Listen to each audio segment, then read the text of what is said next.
Hello, good afternoon. Welcome to today's training for After School Snack Program. We're kind of trying something a little bit different today. We're having a training in the late afternoon, and I'll kind of explain why we're doing this and kind of the goal. And we will probably be having this again in the summer, right before school does start. And I'm going to be launching a poll here in just a minute. But the reason why we decided to do After School Snack, and actually we had a request for it, and why we're doing it in the afternoon at 3:30 after school is because a lot of times this training is geared for people that don't know anything about child nutrition that do this program.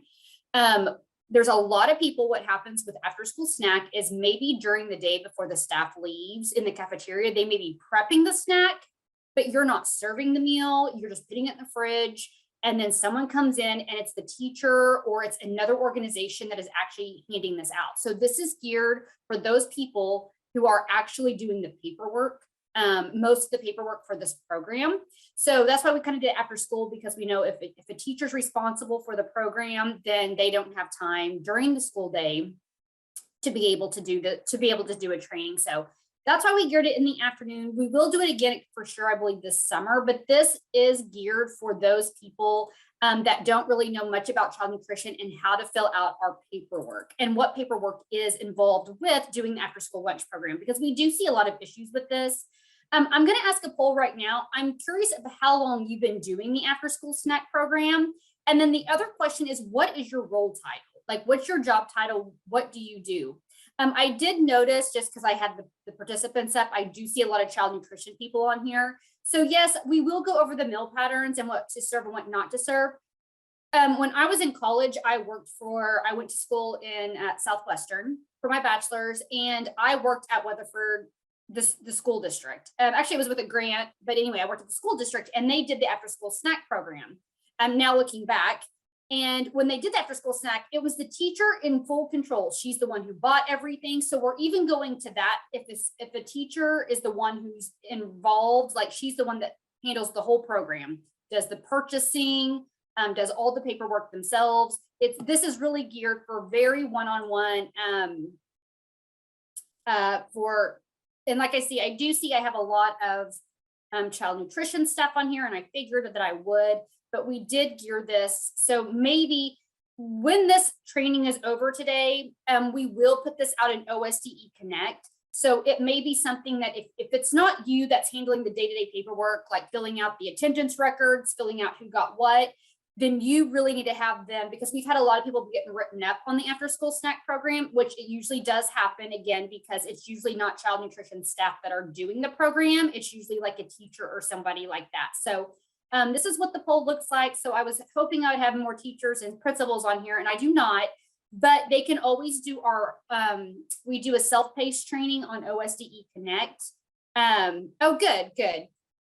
So if you do know somebody who does need to take this afterwards, then it will be available that way in OSDE Connect self-paced, and after it, they will get a certificate. So let's go ahead and jump in.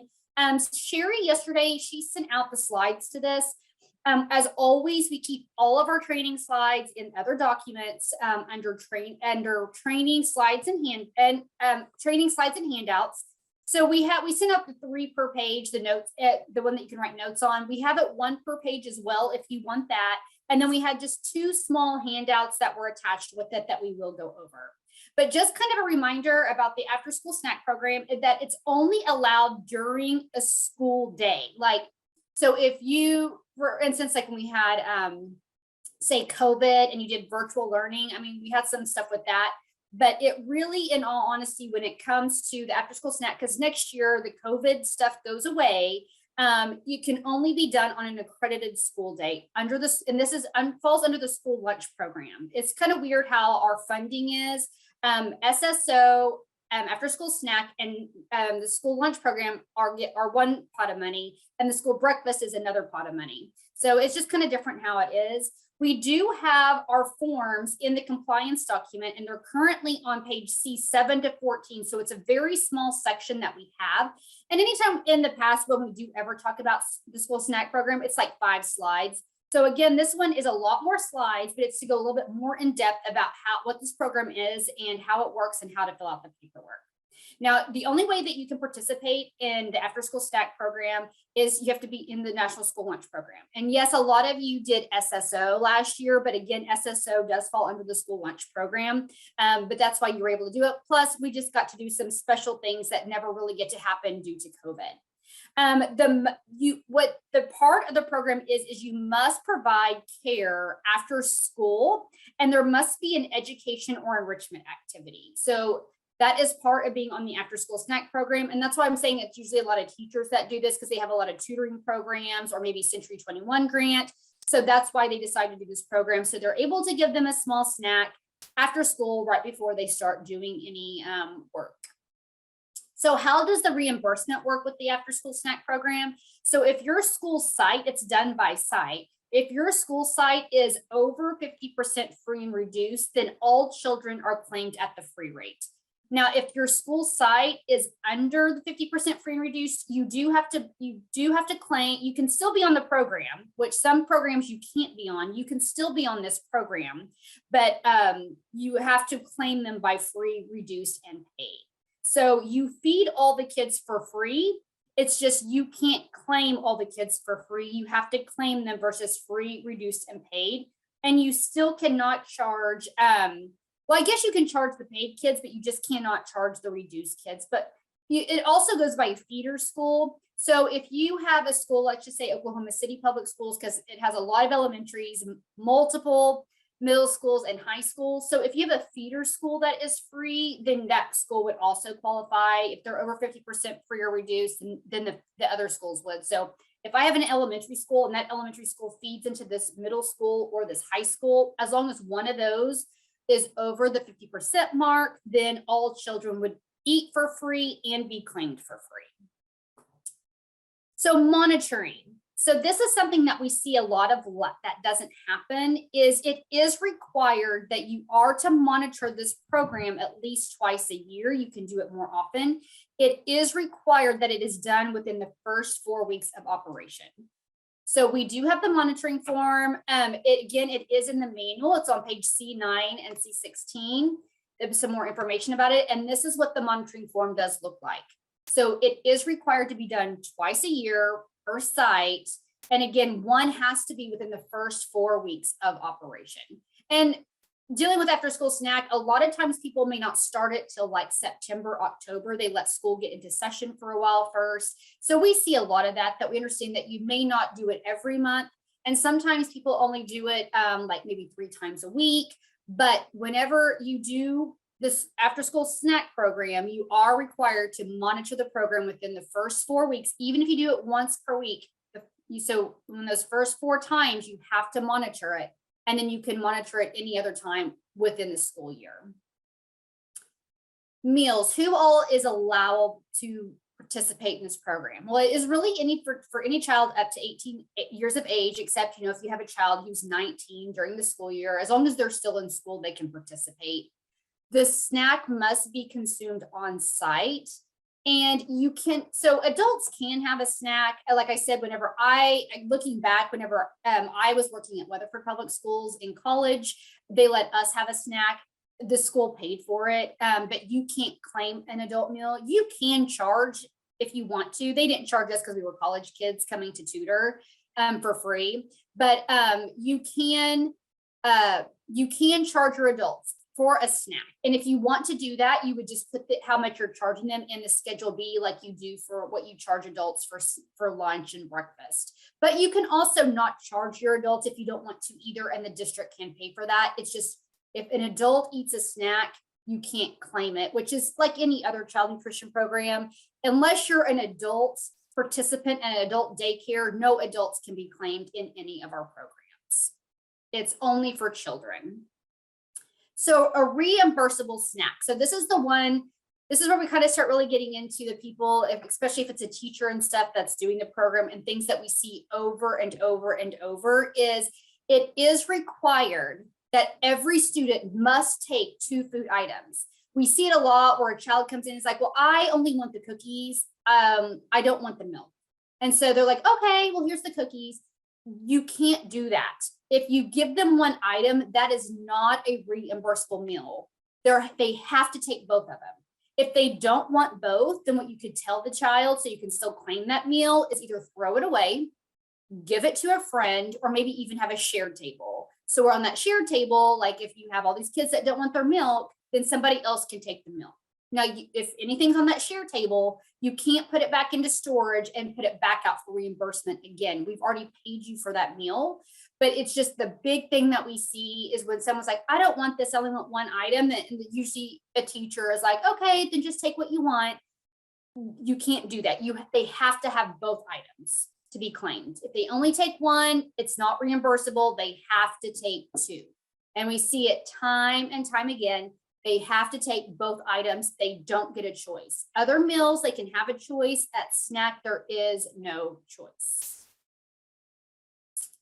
So let's now talk about the serving requirements. So we see it in two ways. So someone prepares the snack, and a lot of times what we see, I would say probably 80% of the time, it's the cafeteria staff. They buy and prepare the snacks, and then they'll put it, like, say, in the fridge, and then someone from the after school snack program will come and get it and take it to their room when they're done. That's what we see most of the time. Now, again, we geared this for both. Like I said, whenever I was at the school, it was the teacher. She's the one who handled everything. She handled the purchasing. Child nutrition was not involved in the after school snack program at all.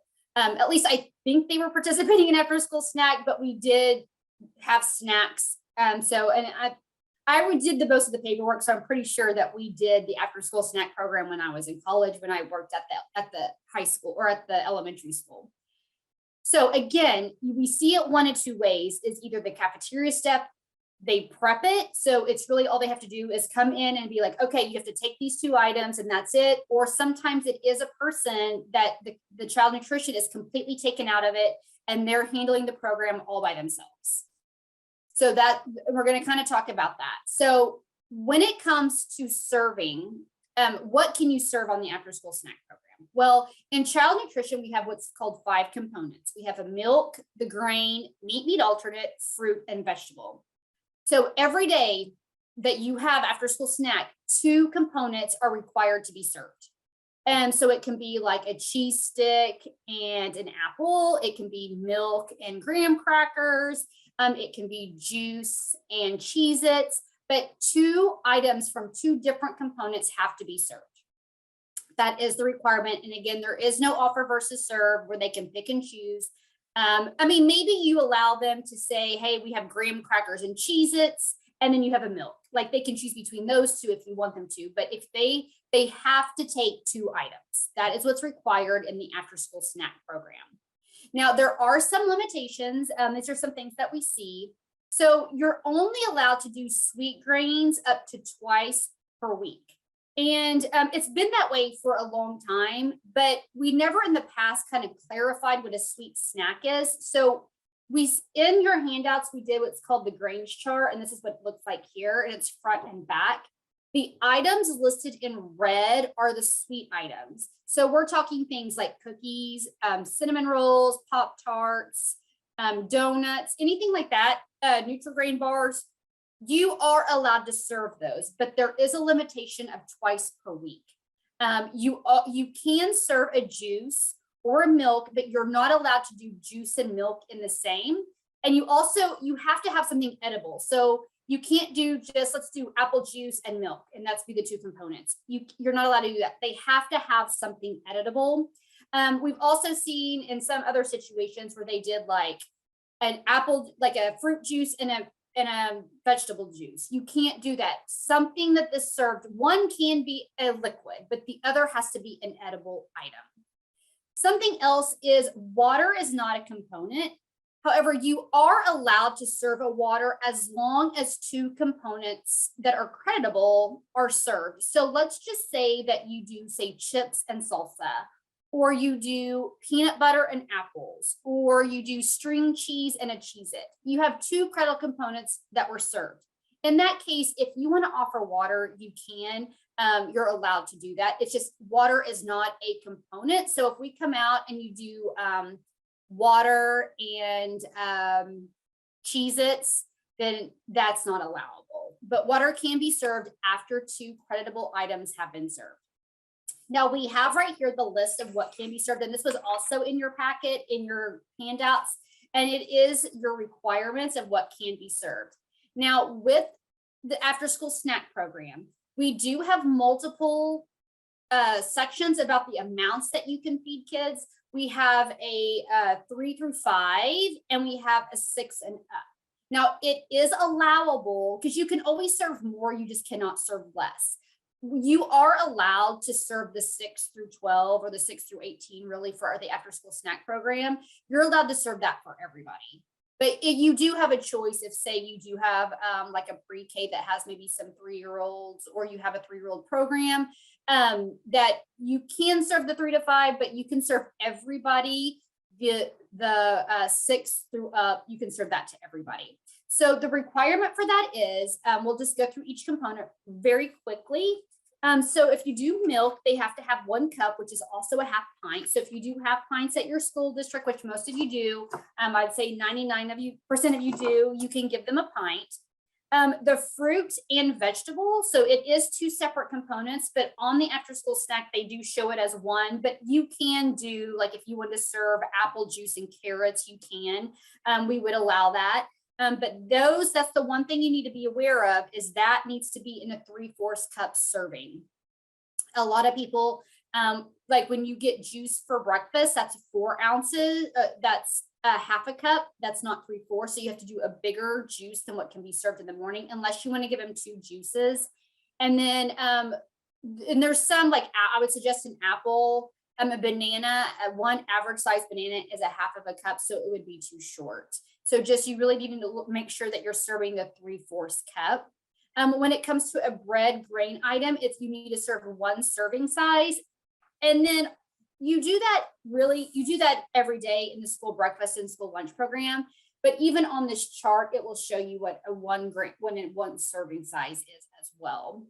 And then when it comes to meat alternate, they just need to have a 1 ounce serving. So a 1 ounce serving would be, and it does mention it here, like if you do 1 string cheese, that's a 1 ounce serving. If you do yogurt, you would need 4 ounces or a half of a cup. So if you say you did like the Go-Gurts, you'd probably need 2 of those. If you need peanut butter, you would need 2 tablespoons. So that just kind of gives you an idea of what you can serve and how much that you need to serve. Your food items, now, if it's an item that needs a CN label, it would have to have a CN label. So some good ideas that I tell people all the time. I had one school that if they kind of had leftovers, they would serve it at after school snack. So maybe you want to do a hot dog in a bun. That's 2 items. Maybe you do a corn dog. Corn dog's popular. That's easy. I mean, you just bake it and then send it out. But stuff like that would have to have a CN label. Now, if it's an item like Cheez-Its, it doesn't need one. Apples, but if it is a combination food item, then you would have to have a CN label for that product. But don't really, I think one of the cheapest things you can do for a snack, and I even tell our daycares this, if you did you can do an Uncrustable. If you do an Uncrustable, it would have to have a CN label. But if you make your own peanut butter and jelly sandwich, it wouldn't, as long as you tell us how much is in there, peanut butter, and then we would have the bread. But, kids love stuff like that, like a corn dog, they like a hot dog on a bun, Uncrustable. These are some really good snack ideas that people are thinking just that you have it for a main meal. But a lot of times, again, for snack, I mean, I remember as a kid, coming home and having those Tostitos pizza as a snack. So you can always kind of sometimes think outside of the box. And then again, as mentioned before, that all children can be served the same meal pattern, the 6 through 18. But if you would like, you are able to have the separate serving sizes. It's not that much difference between the two. And to be honest, I think it's just easier to do one. If you always have how much you need to serve, it just makes it easier for everybody. And especially if you have people that are serving it out that are not familiar with child nutrition, it's just much easier to everybody get the same thing and the same serving size amount. Okay, record keeping. So this is a one that we see, again, a lot of issues with. It is required daily. Every time you have the after school snack program, you have to have attendance records. Who showed up that day for the after school snack program? You have to have meal counts. So there are two different things. Just because a kid shows up does not mean that he has a meal counted for him. Maybe they refuse a meal. Maybe they didn't get a reimbursable meal. So you have to have attendance records, you have to have meal counts, and it has to be written what you was served that day. And you can use a production record or a menu as served form.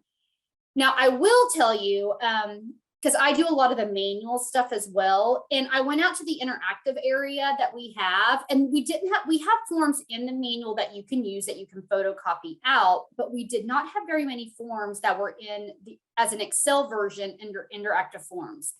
If you go out there now, there's probably about 7 to 10. We have attendance records for like small, like if one teacher's doing it, and then we have it if say like a big district is doing it, or multiple rooms where you can have like, there's like 10 pages of attendance that you can do. We also did meal counts. So if you go out there, it's all at the top, it all says ASSP, but I did create several interactive forms that you can use for the after school snack program. When you are filling out the after school snack program, the menu is served, whoever is doing it, it has to list the food items, which is a lot of you will do that. However, we have to know how much was served. Did you do a half pint of milk? Did you give them like 25 half pints? Did you give them 25 apples? Did you serve 10 pounds of string cheese? We have to know actual weights and the sizes of the items that you leave out, because we have to make sure that you served enough food. Like again, if you put juice, did you give them the 4-ounce juice or a 6-ounce juice? Because if it's a 4-ounce juice, it doesn't count. It's not allowable. You have to have 6 ounces. Something else that you are allowed to do really with any of our programs is you can give multiple items to equal the total amount. So for instance, when we talked about the juice, maybe you give them a 4-ounce juice, but then you also give them an apple. So between the two together, then they would receive the full amount of fruit that they needed. But again, fruit and apple juice, they're the same thing and they're both a fruit. So you have to have another component. Just because you serve 2 food items doesn't mean it's 2 food components. But again, a lot of those on child nutrition understand that. But if some of those that are not on child nutrition don't understand that we do it by components. So you can give 2 of the same component, or 2 of the same component, but that only counts as 1 component. When you fill out the menu as served form, 2 boxes have to be filled out. That's the easiest way I can say it. So if you look at it, 2 boxes need to be filled out. And if you are someone at the school and you're not with child nutrition, I would say get with your child nutrition person and just tell them like, this is my menu, this is what I want to serve. And then just let them look over it, because they're getting the reimbursement for it, but have them look over it just to make sure that the food items do meet requirements, because there are things you can serve and some things you can't serve, and then make sure it's in the right amount. So attendance record, again, this is required daily. This is an example of the form that we have online. So you can just type in the name if you want to, and then just mark that they were in attendance there. Now, what we do have a lot of people that what they do is they do what we call, they take attendance and point of service or their meal counts at the same time. What a point of service is the point in when a child receives a reimbursable meal. That's what a point of service is. That's what meal gets counted. So there's a couple ways that we've seen people do this. So I wanted to give you several options and several examples. But like right here, we have the name of all the kids. If you look, let me point. We have the name of all the kids that are enrolled in the program. And then these are the days that they attend. And so we kind of have it set here where you don't do the after school snack program on Fridays. It's just Monday through Thursday. And so some of these don't come every day. They only come certain days. Some do come every day. So this is a normal, like they're in attendance. What we have seen too, if you want to, is we've had people that have done something like this, that they'll put like a 1 if a child only took 1 food item, and take a 2 if a child took both food items. So that way it's also the meal count worksheet and it's the attendance record. And of course you cannot claim meals for those kids that only took 1 food item. And it's the same here that we have seen is we've seen it also where people put an X and then maybe circle the meal on a meal that they did not take both items. Or what we've also seen is and I tried doing it, but it just kind of wouldn't let me do it, is they'll put one slash for being in attendance and they'll put another slash for getting a reimbursable meal. So if it has an X, then that means that they were there and they had a reimbursable meal. If it's just one slash mark, they were in attendance, but they did not get a reimbursable meal. Because sometimes you're going to have kids that are just picky and they don't want one. They don't want a snack, and you can't force anybody to take a meal in any of our programs. So if they don't want it, or you can say, hey, just take this and then give it to your friends. You can say that, but you really cannot force anybody to take a meal to claim it. And again, that's with the school lunch program, this is with the school breakfast program, it's with SSO, it's with at-risk. You can never force a child to take a meal. You can't. It's not allowable. And again, this is just the meal count worksheet. So if you do want to use this, you can use this. Again, it's out there in interactive forms. We didn't have this out there before. It will calculate it for you. So how this meal count worksheet is set up is you have it to where you have the free, reduced, and full price if this site is over 50% free and reduced, or under 50% free and reduced. And then we have just one column right here if it's under, or if everybody eats for free and it's over the 50% free and reduced. Now, I did put another meal count worksheet in there because really, to be honest, I would say 90%, even higher than that are on the after school and snack program. All the kids do eat for free. So I think I even made a meal count worksheet that would let you do like 4 months at a time. So it'd basically be like, everybody's free for say, and it had 4 slots, and you could put like say August, September, October, November. And then you could tell us each month what the meal counts were that day. So you only had like one, but you use it for multiple months. So whatever works easiest for you works, but this is what can help you do your claim. You can also do it at the bottom of that attendance record if you choose to use an attendance record as both your meal count worksheet and your attendance. That down here at the very bottom, you could just put a total of how many reimbursable meals that you served. It's whatever you choose to do, whatever is easiest. I'm just telling you your options. But those are the items that are required. You have to have attendance records. You have to have a meal counts. And you also have to have the menu as served showing us what you did serve. So again, both food items must be taken in order for it to be a reimbursable meal. A child must be marked as attended, but also indicate if they only took one item or none, because again, you can't force anybody to take a meal. And so you just in general, so if they decide they don't want one, you have to show they were in attendance, but you have to tell us that they did not eat as well. And this is a copy of our, what we call our menu as served form. What you can also do if you are child nutrition and you're the one that does it, you can even put the after school snack at the bottom of your production record. It's really up to you, but we just have to have some place showing what you served. The way we have the after school snack menu as served form now, again, this is in interactive forms, which I just put out there. I created all these last week or while I was coming up with the presentation. And it is set to where you can do 5 after school snacks. So if you do say one a day for a week, you could put all of them on one. But see here, we have a menu. So you tell us what you're serving, and then it's the amount, how much are you giving them? So in this case, on November 4th, they had 15 kids that were in attendance they were going to feed. And they gave them 15 string cheeses at 1 ounces each, and then 15 apples, 1 each. Now, I will tell you this too. So say you are a teacher or somebody else, and they gave you the 15 snacks because that's how many that you usually have, but maybe this day only 10 people showed up. In this last column, if you have any leftovers, you need to send those back unless the school tells you you can do something with it, because if you don't send it back and you only had 10 kids eat, but they gave you 15 for 15 kids, say that happens every day, that's going to cost a lot in food when they can actually, the ones that didn't eat, they can take those 5 and reserve it out because you did not claim it as part of the reimbursable meal.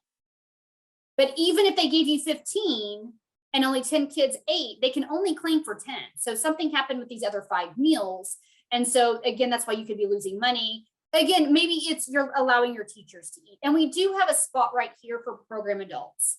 Like I said, when we did it, whenever I worked at Weatherford Public Schools, when I was in college, which was 20 some years ago, they let us eat. So we could put like 4 here. You can only claim for children, but they did let us eat and they absorbed the cost because we are a program adult. And a program adult is somebody that has to do with the program, that is helping with the program. So we were tutors. So again, this just gives you some ideas of what you can serve. I will tell you too, at Snack, you're not required to offer 2 choices of milk. You only do what you can. I mean, if you just want to give them 1 choice, you can. I've seen a lot where they still do give them a choice, but at after school snack, it's not required to have a choice, just in case you don't, if it's just easier. Now, this is something else too for you to be aware of. I think my slide moved, the one I had before this, but no matter who does. So if you have the cafeteria staff that's buying all the food items for you, that's fantastic. But like I said, I was with a program that it was the teacher that did everything. She purchased everything. They were the ones in charge of it. Child nutrition had nothing to do with it. So she was buying all of her stuff at Sam's. Now, if that's the case, you are required to still do procurement. And I have a slide, again, it got moved. It is required that you do procurement per USDA federal regulations. And I'll kind of talk about what that is, but the best way to do it, if you're just a teacher doing it yourself, is you just check prices. And it doesn't mean you have to buy from the lowest person, but you do have to check prices. And we did create this form.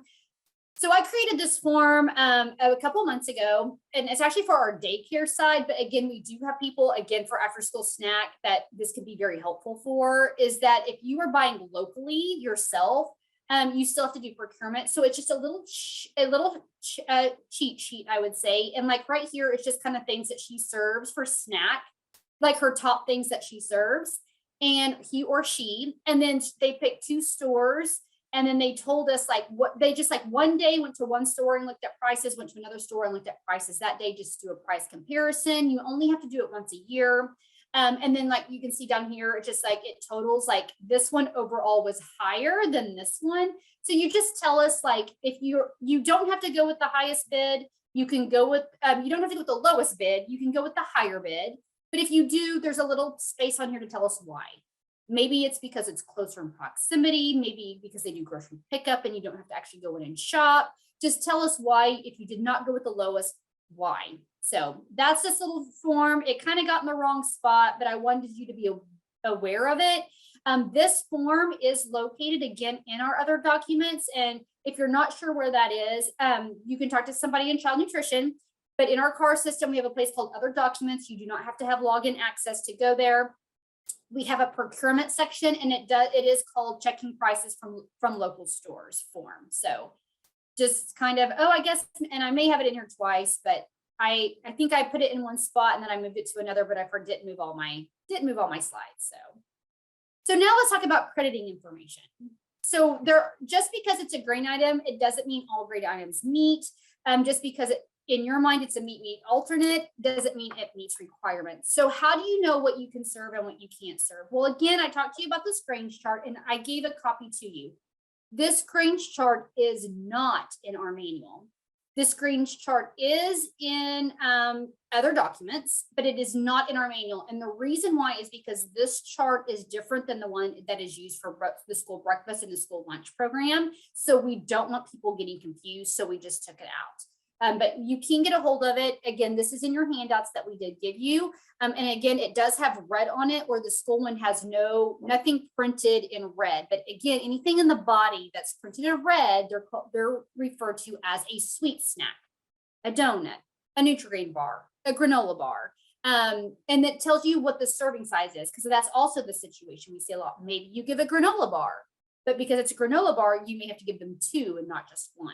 So again, this is very helpful in knowing what you can serve. If it's on here, you can serve it. This is all for pre-packaged items, and it tells you how much of the item that you need that meets. So an example on here, I'll look at a granola bar. Should be on the back. So the granola bar, so say you do a granola bar with nuts, raisins, chocolate pieces, like say you do a chocolate chip granola bar. it's in group E, and it says 1 serving, and a 1 serving size, that's what's required for those that are 6 through 18. And it says that you have to have a 2.2 ounce. So let's say the ones that you buy are a 1.5 ounce each. So if it's a 1.5 ounce, that's too short. So you would need to give them 2 bars in order to meet the requirements for child nutrition.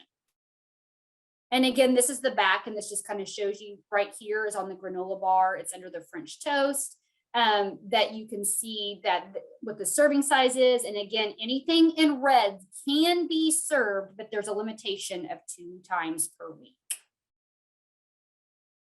Now we have this other book, and especially if you're not in child nutrition, you're going to like, what is this? It's called our food buying guide. Anything in a food buying guide can be served on any child nutrition program. We do have it online. We have it, there's an app that you can put on your phone as well, and there's a PDF. Now this can get a little bit, not tricky. I do a food buying guide training every other month now. It's a 1-hour training as well. But it can be, I know child nutrition stuff, a lot of you know how to look at this book. If not, come to my training, I can teach you. It gets a little overwhelming at first, but if you can find it in the food buying guide, it is allowed to be served. But we have this other book that recently came out. It came out about a year ago, and I know it says CACFP on here, and you guys are child nutrition on the school side. So CACFP is our child and adult daycare program. And you're like, well, why are you telling me about this book? Well, we are allowing our schools to look at this book because it's such a good book. It really is. And especially if, say, you're a teacher or a superintendent or somebody and you're the one buying the food items, this book, and even if you're new staff child nutrition, maybe even you're not new staff, but we do have this available for you. If you go out to other documents, go under the food buying guide, and it is called the CACFP Crediting Handbook. It's in that section, so that way it's easy to find. It's under the food buying guide section.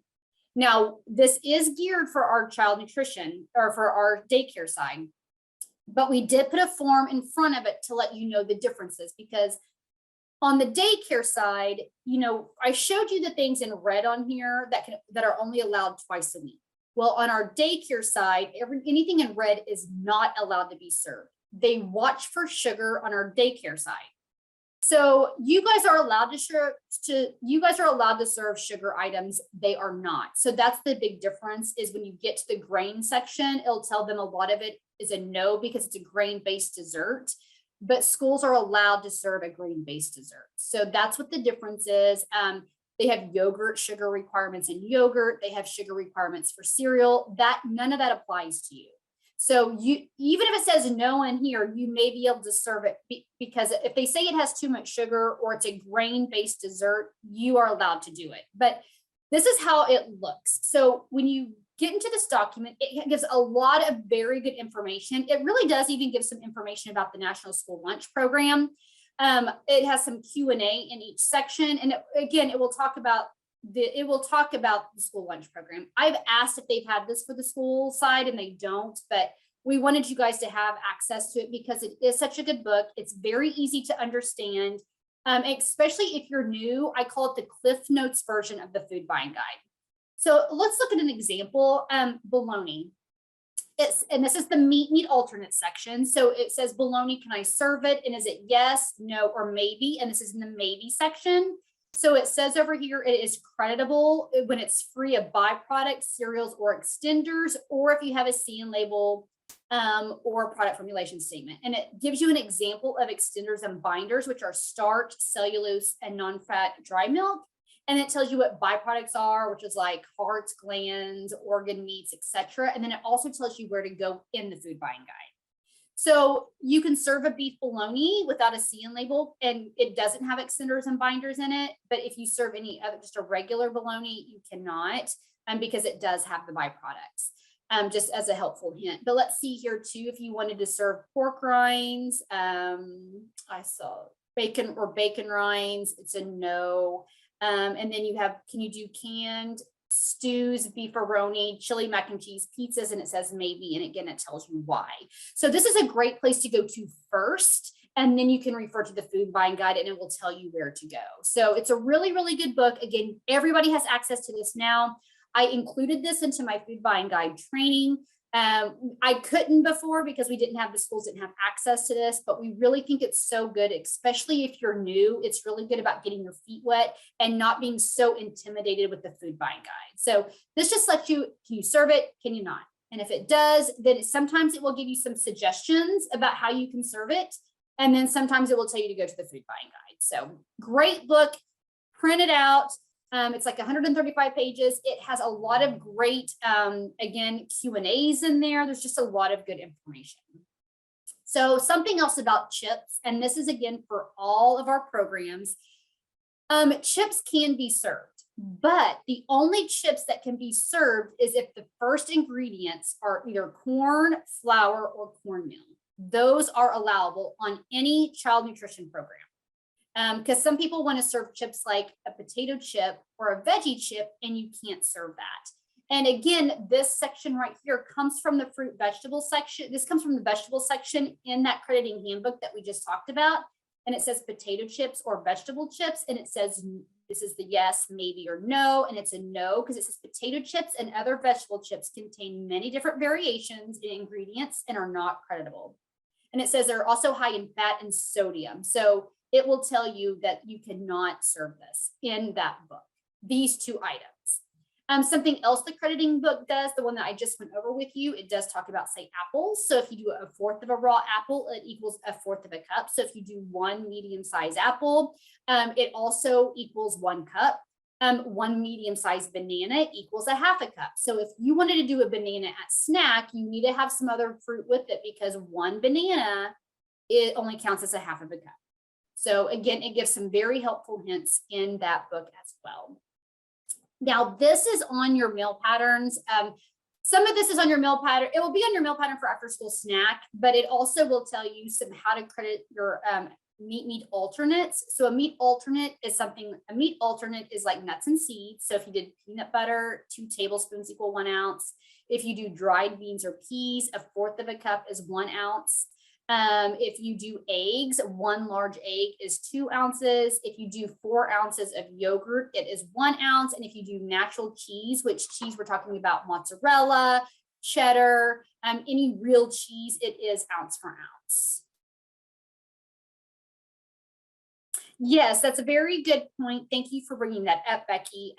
So after school snack is the only program that we have that there is no whole grain requirements.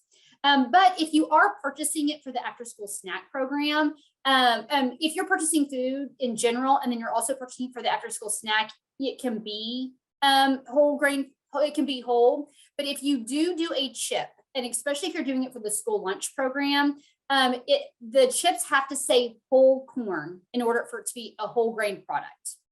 So it has to be whole wheat, whole corn for it to be a whole grain product. Again, in after school snack, it is our only one that there is no requirements for a whole grain item. So you can get by with a little bit more than what you would with the after school snack program. I mean, that you can get away with the school breakfast or the school lunch.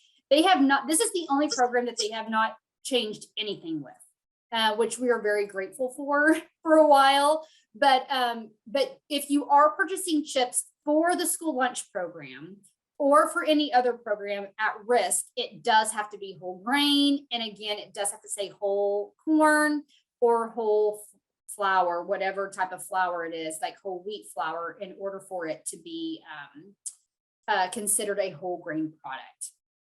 Now, a lot of you, I don't think will do anything raw or leafy green like a salad, but if you choose to, you do have to have 1 cup to equal 1/2 a cup. I just kind of say because it's like fluffy, because it's fluffy. Like if you ever take raw spinach and microwave it down, it shrinks. And to me, it shrinks more than just 1/2 a cup. But this is what they do allow. And then you may do dried fruit. So if you do raisins, because if you were to reconstitute it, they would plump up. So if you did 1/4 a cup of raisins, it would equal 1/2 a cup. So if you wanted to buy 1/2 a cup, give them 1/2 a cup of raisins, which you probably wouldn't give them quite that much, it would equal 1 cup of fruit. So, and it's for anything that is dried. Now, these are some common issues, and I have a consultant on here, which is fantastic. So tell me some things that you have seen, but I know these are some common issues that we have seen when people are serving the after school snack program. These are things that do not meet requirements. If you are doing a fruit snack, those don't meet. That doesn't count for anything. So those meals would get taken back. So if you're not serving enough food, you can always serve more, but you cannot serve less. If you're serving less, then we will take back that reimbursement. But you can always serve more. If you're serving the 4-ounce juices, and that is what's allowable for breakfast, if you're serving that and you're only giving each child 1, you're not giving them enough. They have to have a 6-ounce juice, or you can give them a full cup by giving them 2 juices. And then sometimes if we see people with bananas, if you give a banana and even an average size orange, only 1 equals a half a cup. And again, at snack, you have to have 3/4 cups serving. So your apple, if you want to do an apple, that's probably the safest fruit to go with, unless you do a juice. You don't have to buy a juice box. You can buy regular juice and pour it, but you have to make sure that you have the correct cup size. So an 8-ounce cup size would be fine. But sometimes I know it can be sticky and stuff, but just to let you know, you don't always have to do you don't have to do the cartons. I just know the schools buy cartons, so it's just easier for them to get it. But just make sure that you are serving the things in the correct size. You can always serve more. You just cannot serve less than what's required. Okay. So I guess my procurement slide, one of my procurement slides completely dissipated because we are now done. Do you guys have any questions regarding the after school snack program? Again, I'm glad I went over procurement because it was Sherry's the one who I completely forgot that even if it's somebody else who is doing the program and not child nutrition, you still have to follow proper procurement. And I guess my slide accidentally got deleted out of there. Unfortunately with that slide, but again, we did go over it, and I'll put that slide back in, and I'll redo the slides and put them out on the training. So how do you enter a claim?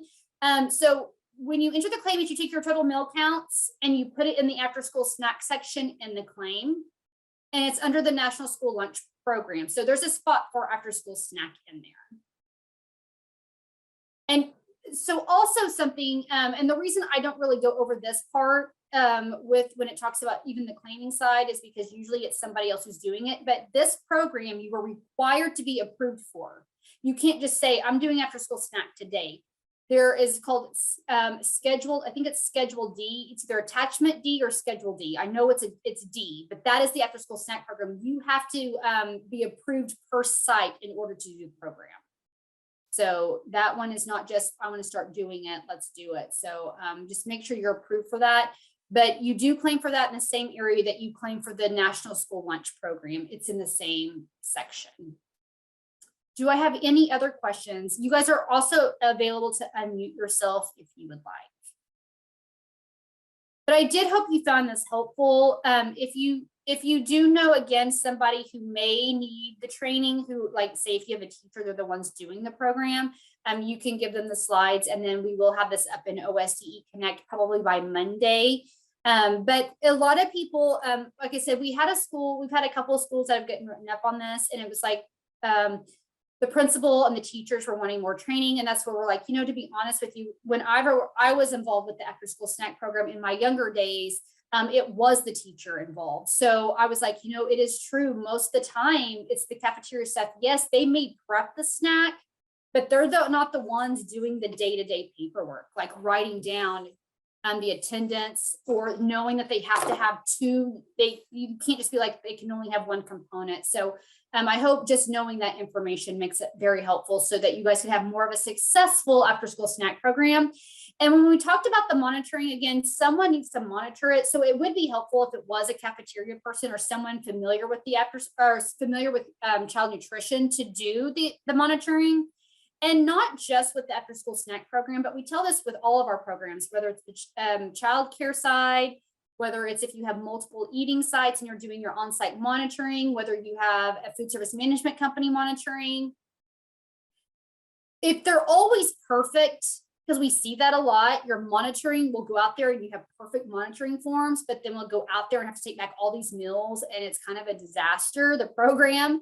We do like to see that you did say, hey, listen, you have to give them both components, because that's what the monitoring is for. The monitoring forms are there for you to help you get it in line and be correct, because we don't like coming out and taking back meals because it's not enough was served or not credible food items. So really do we like to see that things were written up on it, like, because it's very just constructive criticism. That's what that is. When we come out, it gets a little bit more serious with if we have to take back meals or not, and we don't like doing that. So really on the monitoring forms, do just be honest with them. You're just looking to make sure that they're having a successful program, because I know it's no teacher, it's nobody's intent to have a bad program. Like, everybody wants to do it right. So we just want everybody to be on the right foot.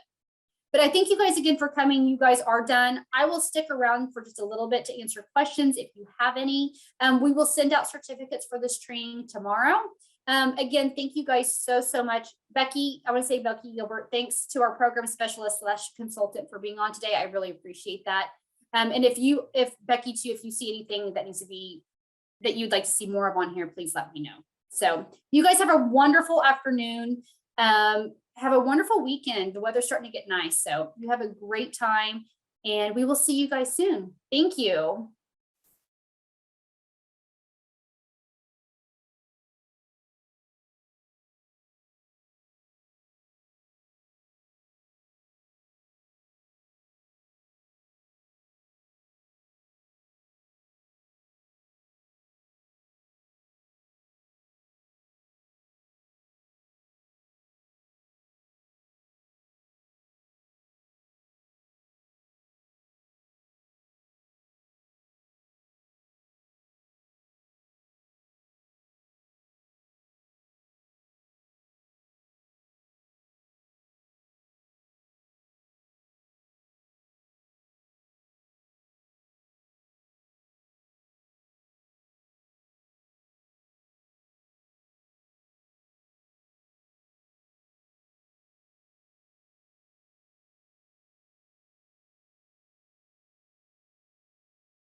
I thought I would just kind of answer this out loud.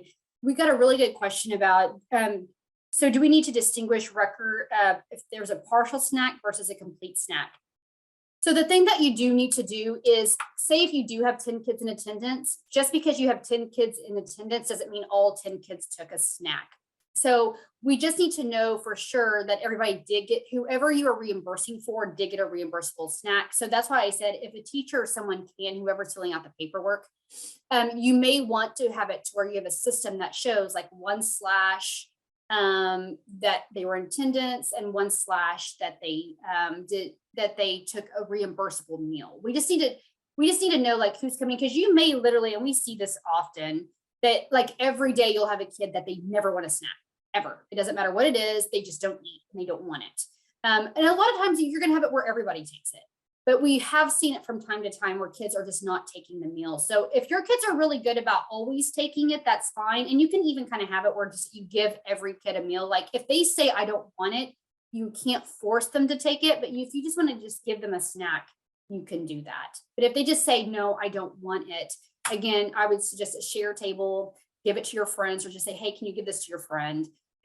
Because I understand it gets a little bit complicated, but if especially we see a lot of times they just want one item. They just want one item. They don't want both, they want one.